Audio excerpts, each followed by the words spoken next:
Hi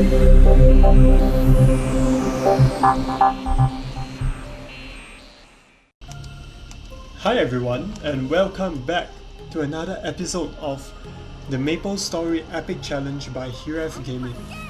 So in today's video, I'll be showing you guys an in-depth tutorial of how to take down Chaos Vellum as a F2P player and what mechanics should you be looking out for, Vellum's attack patterns and skills, and our personal recommended range as well as boss damage and IED that you will require in order to take down the Chaos Vellum.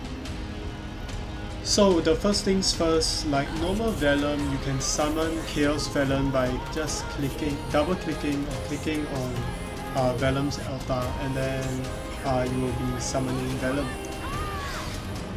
So at the start, when you're fighting Chaos Vellum, there's typically about 4 things you want to look out for. So number 1 is Vellum coming out from the ground itself. You can tell by the yellow circles that's indicated on the ground when Vellum is coming out. Number 2 is Vellum's tails. Vellum tails comes out momentarily as Vellum is out of the ground.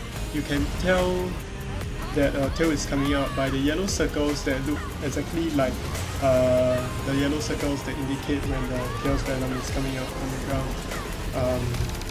That the tail will be coming out from that area as well. So what you want to do is you want to avoid those tails because they deal 1-hit KO damage.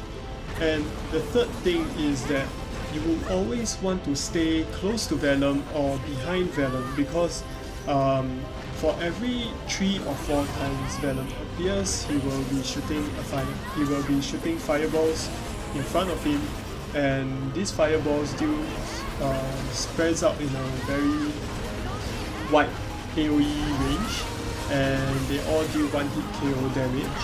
So Vellum will be appearing out from the ground and spitting 3 fireballs, in which will deal 1-hit KO damage with a large AoE range. So in order to dodge them, you want to stand behind Vellum. So the 4th thing you want to take note is the spikes that fall from the top of the map to the ground, and you can tell so by watching the ground as well, as there will be little red circles to indicate where these spikes are falling from. You want to dodge these spikes because they do not deal significant damage, but what they do is they will stun you for like a good 1 to 2 seconds, in which will cause you to die because you won't be able to dodge an upcoming tail or whatever skill Vellum casts. So apart from these 4 things, there's one more that I forgot to mention, is that Vellum also casts this diving skill once in a while, where he dives from one side of the circle to another in a very, very large range. You can tell that he's doing this by the large yellow AoE circle that appear on the ground, and what you want to do is to avoid it by just simply getting away from the circle before he starts diving. After dealing a certain amount of damage, about 1/4 damage to Vellum, Vellum switches into his second phase, where he starts casting an additional skill on top of all the already existing skills, which he will come out from the ground. He will look a little bit different than normal, where he will be edged downwards even more, and he will start charging and spitting up green gooey stuff that will land on the floor and deal damage over time. So when he does this, what you want to do is to try your best to avoid the green color things that it falls down from the sky, because it deals massive damage, and if you're not careful it will kill you. So what you want to do is to avoid the green color stuff by looking at the ground again, and the ground will indicate where the green stuff are falling down from, with this little green mark that you can see at the ground. Also, after the green stuff falls onto the ground, it will start dealing damage over time if you step on it for a while.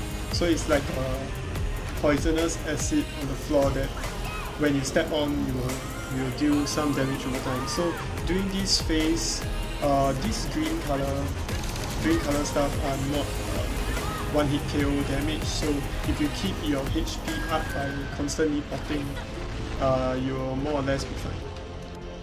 So after you chip Vellum down to about one quarter of his HP left, Vellum goes into his last and final phase where he will be appearing at either side of the map and charging up this fire beam that he will shoot across the map, and the only way you can dodge it is by getting under him.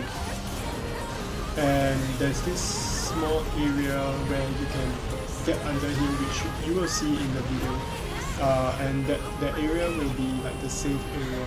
If you are in anywhere else of the map, you will just die. As you can see, there will be a warning shown at the top of the screen that Vellum is taking a deep breath. So when this happens, it's an indicator that Vellum is going to appear at either one of the side of the map, and then he'll be charging up the beam that I mentioned earlier. So there are actually a few tricks to Vellum that you can take note of, and with this in mind, you will be able to fight Vellum more efficiently. So the first thing is that Vellum tails follow your current location with about 1 or 2 seconds delay. So Vellum tails will only appear at spots where you were once at 1 second, or the spot that you were at 1 second. So with this in mind, you'll be able to manipulate and predict where the tails are coming up from before they even come up.